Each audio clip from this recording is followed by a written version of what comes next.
నిజామాబాద్ జిల్లాలో ఎడతెరిపి లేని వానలకు మంజీరా నదికి వరద పోటెత్తింది. నిజాం సాగర్ ప్రాజెక్టులు గేట్లు ఎత్తడంతో సాలూరా మండల మందర్నా, హున్సా, ఖాజాపూర్ గ్రామాలకు రాకపోకలు నిలిచిపోయాయి. గ్రామాల్లోని రోడ్లపై మోకాలు లోతు వరద నీరు నిలిచింది. ముంపు వాసులను సాలూరలో పునరావాస కేంద్రాలకు తరలించారు. వరద ఎఫెక్ట్తో పంటలకు తీవ్ర నష్టం జరిగింది. వరి, సోయాతో పాటు డ్రాగన్ ఫ్రూట్స్ తోటలను వరద నీరు ముంచెత్తింది.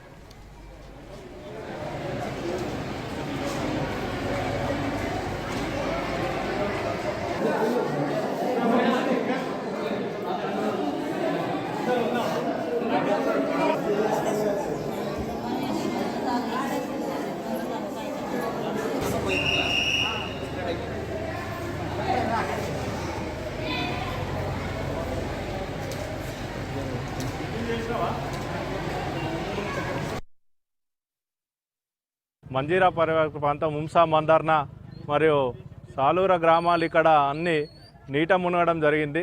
అయితే ఆ నీళ్ళు అనేటి లేండి ప్రాజెక్టు మన నిజాం సాగర్ వాటర్ బాగా ఫ్లో రావడం వల్ల ఊర్లలకు రావడం జరిగింది. కాబట్టి వాళ్ళకు మన ప్రత్యామ్నాయ చర్యలాగా ఏదైతే అధికారులు మరి ఎన్డీఆర్ఎఫ్ సిబ్బంది, పోలీస్ సిబ్బంది, ఎంఆర్ఓ వీళ్ళంతా అందరు ఊకుమడి అందరు కలిసికట్టుగా ఏదైతే ఊర్లోకి వెళ్ళి ఇంటింటికి మరీ తిరిగి వాళ్ళని ట్రాక్టర్లో ఇప్పుడే ఎక్కించుకొని మన ఖాజాపూర్ నుంచి చాలూరు ఏదైతే కొన్ని స్కూల్లో కానీ సంఘంలో కానీ కొన్ని నివాస గృహాలు ఏర్పాటు చేయడం జరిగింది. అక్కడికి వెళ్ళి వీళ్ళకి టిఫిన్స్ కానీ మన భోజనాలు కానీ అన్ని అరేంజ్మెంటు రిస్క్ ఉన్న ప్రాంతాలకు వెళ్ళి మరి అందరికీ ప్రాణహాని కాకుండా ఎటువంటి నష్టం కాకుండా వాళ్ళకి ముందే తీసుకొచ్చి వాళ్ళకి మంచి అన్ని అందుబాటులో ఉండాలని ముందే కోరడం జరిగింది. మనకు శ్రీరామ్ సాగర్ పోయే వాటరు రివర్స్ కొడుతూ మళ్ళీ రివర్స్ పొలాలకు ఊర్లలోకి వస్తున్నాయి.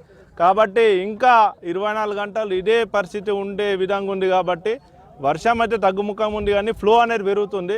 ఒక విషయం గురించి మేము బాగా బాధపడుతున్నాం సార్. ఇలాంటిది మళ్ళీ ఎప్పుడు రావద్దు మనం కోరుకుంటున్నాం సార్. ఇలాంటి వరద మేము చూడగలిగాము, ఇంకా మా పిల్లలకు కూడా రావద్దు అన్నట్టు మేము కోరుకుంటున్నాం సార్.